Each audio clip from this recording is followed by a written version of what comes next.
El efecto Dunning-Kruger fue acuñado por los psicólogos David Dunning y Justin Kruger en 1999 y básicamente lo que refleja es una curva de aprendizaje. Después de describir el efecto Dunning-Kruger, lo que vamos a hacer es asemejarlo dentro de las asimetrías de combate. Dentro de la curva de aprendizaje que sugirieron estos dos psicólogos, hay 3 puntos que a mi juicio son claves. El primero tiene que ver con cuando crees que lo sabes todo, pero realmente todavía te falta mucho conocimiento experiencial. El segundo tiene que ver con cuando te das cuenta o tienes la sensación de que no sabes nada. Ya recordaréis el dicho de solo sé que no sé nada. Y el siguiente punto viene referenciado por una especie de curva de ballena, ¿vale? Donde al final parece que se achata y permanece horizontal, que es lo que muchos expertos denominan como el síndrome del impostor. Es decir, que da igual quién tú seas, parece que todos tus aprendizajes se los debes a causas que son ajenas y parece que siempre estás limitado también por causas que te son ajenas. Y parece que no te mereces aquello que tienes, ¿no? Toda esa evolución que has tenido. Vale, esto como resumen. Ahora, dentro de las asimetrías de combate. Como ya sabéis, dentro del estudio de las asimetrías de combate, lo que hay que hacer es construir un volumen a través de sus ejes. Antes de construir un volumen, primero tenemos que referenciar las superficies. A diferencia del ciclo Oda, que se establecía sobre un plano intelectual, el efecto Dunning-Kruger es tan potente porque no se establece sobre un plano intelectual, sino que se establece sobre un plano que tiene como eje horizontal el tiempo. Ya sabéis que para las asimetrías de combate, el tiempo es el eje en sí mismo de la presión y del propio combate, ¿vale? Y en el eje vertical lo que tienes es el número de variables conceptuales, es decir, la capacidad conceptual de encontrar soluciones, ¿vale? Soluciones intelectuales. Asumiendo estos dos primeros ejes, antes de entrar al eje del volumen, cuando lo analizamos, ¿de qué nos damos cuenta? De lo primero que nos tenemos que dar cuenta es que para poder recorrer en el aprendizaje necesitamos a un compañero, obviando que tiene que ser muy buen compañero, que además sea muy competente en la violencia. Solo a través de un compañero que sea muy competente en la violencia podremos recorrer nuestro propio ciclo de aprendizaje. Si el compañero no es lo suficientemente diestro en la violencia, habrá soluciones que en realidad son imaginarias que como nuestro compañero no tiene suficiente envergadura, pensaremos que son posibles.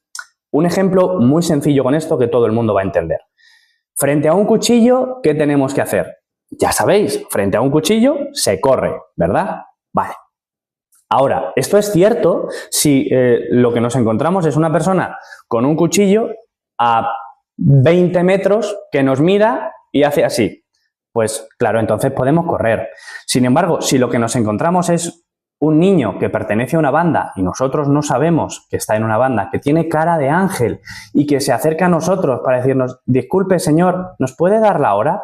Pues el cuchillo llegará sin que nosotros nos demos cuenta y nos cortarán el cuello o nos apuñalarán. Entre estos dos límites se ubica la escala emocional de un agresor. Y la obligación dentro de las asimetrías de combate, la primera obligación, es entender que los agresores no son personas disfuncionales en la violencia, porque solo así podremos seguir depurando la escala del conocimiento. Si no, siempre estaremos arriba e incluso por estar arriba de esa cúspide donde pensamos que lo sabemos todos, entraremos en el primer punto de abandono. ¿Por qué? Porque si ya lo sabemos todo, ¿para qué queremos seguir entrenando? ¡Qué aburrido! Conforme seguimos transcurriendo en la presión, gracias a unos compañeros, insisto, realmente competentes, llegamos al segundo punto, a un punto donde prácticamente estamos en depresión porque todo lo que pensábamos que podíamos hacer, la presión del combate nos demuestra que no somos capaces. Aquí es donde se da, como os decía, el segundo punto de abandono. Sin embargo, si nuestros compañeros siguen siendo buenos compañeros y siguen teniendo unas virtudes realmente elevadas en la violencia, podemos entrar en la última parte del efecto de aprendizaje Dunning-Kruger, que básicamente, bueno, para quien no lo sepa, cuando se establece una curva matemática y se genera una asíntota es, desde el punto de vista del conocimiento, algo muy importante, ¿vale? Porque cabría esperar que para una función, cuando uno de sus valores tiende a infinito, el resultado final de la función fuera infinito, ¿vale? Y esto a nosotros sería un problema, porque no podemos abarcar el infinito porque estamos limitados por nosotros mismos, ¿vale?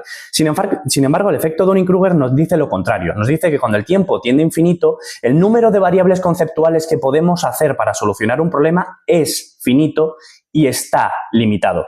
A muchos os sonará de los años 70 una frase casi mítica de Bruce Lee de la búsqueda por la simplicidad. Pues esto es la búsqueda por la simplicidad, porque al final el número de recursos conceptuales que podemos hacer como seres humanos está limitado. Pongo un ejemplo. Además de las soluciones dentro de la violencia, ¿o qué tipo de soluciones podemos aportar dentro de la violencia?